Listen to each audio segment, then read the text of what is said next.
নমস্কার, রিনার রকমারি চ্যানেলে সকলকে স্বাগত। আজ আপনাদের সাথে শেয়ার করব এমন একজনের কথা যিনি আমাদের পশ্চিমবঙ্গের মুখ্যমন্ত্রী ছিলেন 14 বছর। হ্যাঁ, ডক্টর বিধানচন্দ্র রায়। 1 জুলাই তার জন্ম এবং মৃত্যু একই তারিখে। এই বিধানচন্দ্র রায় ছিলেন পশ্চিমবঙ্গের দ্বিতীয় মুখ্যমন্ত্রী। তিনি তার আমৃত্যু এই পদে অধিষ্ঠিত ছিলেন। চিকিৎসক হিসাবেও তার বিশেষ খ্যাতি ছিল।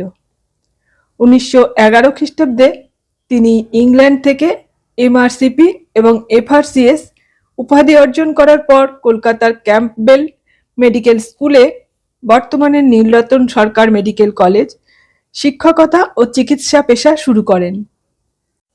পরে কলকাতা বিশ্ববিদ্যালয়ের সেনেট সদস্য, royal society of tropical medicine and hygiene এবং আমেরিকান সোসাইটি অফ চেস্ট ফিজিশিয়ানের ফেলো নির্বাচিত হন। 1923 খ্রিস্টাব্দে দেশবন্ধু চিত্তরঞ্জন দাসের প্রভাবে রাজনীতিতে যোগ দিয়ে বঙ্গীয় ব্যবস্থাপক সভার নির্বাচনে সুরেন্দ্রনাথ বন্দ্যোপাধ্যায়কে পরাজিত করেন। পরে কলকাতা কংগ্রেসের সাধারণ সম্পাদক ও কলকাতা পৌর সংস্থার মেয়র নির্বাচিত হন। 1931 খ্রিস্টাব্দে মহাত্মা গান্ধীর ডাকে আইন অমান্য আন্দোলনে যোগ দিয়ে কারাবরণ করেন। 1942 খ্রিস্টাব্দে কলকাতা বিশ্ববিদ্যালয়ের উপাচার্য মনোনীত হন। 1947 খ্রিস্টাব্দে কলকাতা বিশ্ববিদ্যালয় নির্বাচন কেন্দ্র থেকে কংগ্রেস প্রার্থীরূপে আইনসভায় নির্বাচিত হন।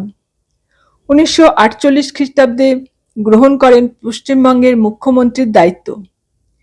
বিধানচন্দ্র রায় 5টি নতুন শহরের প্রতিষ্ঠা করেন: দুর্গাপুর, বিধাননগর, কল্যাণী, অশোকনগর, কল্যাণগড় ও হাবড়া। বিধানচন্দ্র রায়ের 14 বছরের মুখ্যমন্ত্রিত্বকালে নবগঠিত পশ্চিমবঙ্গ রাজ্যের প্রভূত উন্নতি সম্ভব হয়েছিল, যে কারণেই তাকে পশ্চিমবঙ্গের রূপকার নামে অভিহিত করা হয়। 1961 খ্রিস্টাব্দে বিধানচন্দ্র রায় ভারতের সর্বোচ্চ অসামরিক সম্মান ভারতরত্নে ভূষিত হন। মৃত্যুর পর বিধানচন্দ্র রায়ের সম্মানে কলকাতার উপনগরী সল্টলেকের নামকরণ করা হয় বিধাননগর। বিধানচন্দ্র রায়ের জন্ম ও মৃত্যুদিন 1 জুলাই। এই দিনটি সারা ভারতে চিকিৎসক দিবস রূপে পালিত হয়।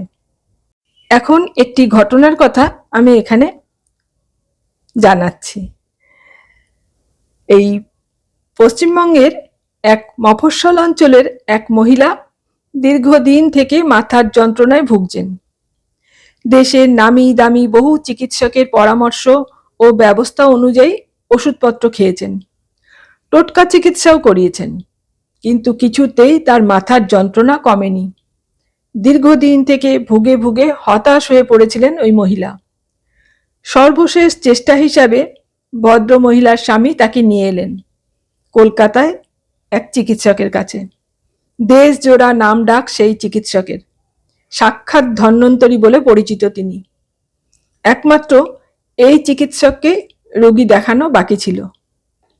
প্রতিদিন সকালের দিকে কিছু সময় বিনা পারিশ্রমিকে রোগী দেখতেন সেই চিকিৎসক।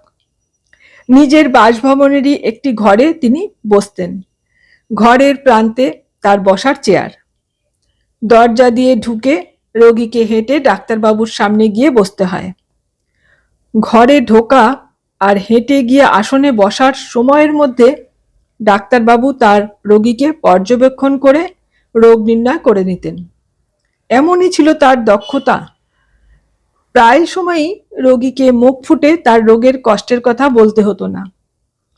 ডাক্তারবাবু রোগীর দেহের লক্ষণ, চলাফেরা ও চেহারা দেখেই রোগের নির্ণয় করে ফেলতেন এবং রোগীকে তার রোগের উপসর্গের কথা শুনিয়ে দিতেন। পরে সেই মতো ব্যবস্থাপত্র লিখে দিতেন।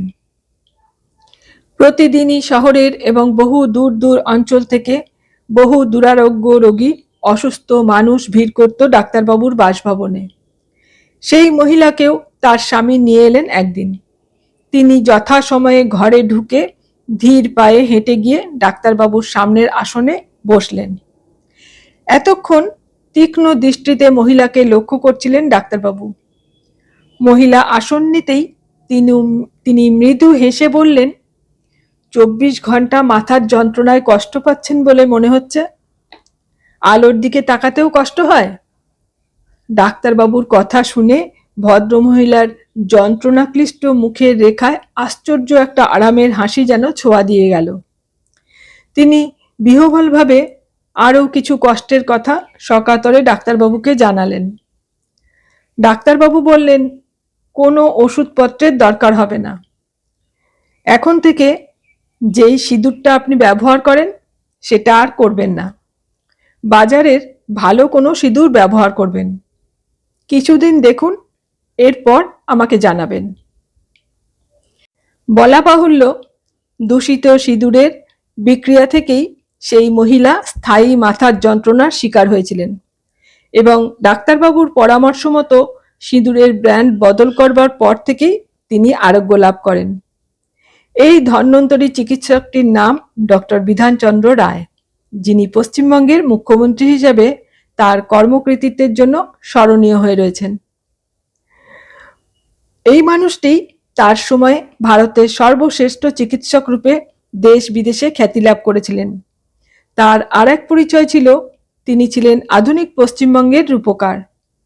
স্বাধীনতা লাভের পর তার চেষ্টাতেই পশ্চিমবঙ্গে বিভিন্নমুখী উন্নয়নের সূত্রপাত হয় এবং বলা চলে তারই পরিকল্পিত পথ ধরেই পশ্চিমবঙ্গের অগ্রগতি এখনো অব্যাহত রয়েছে।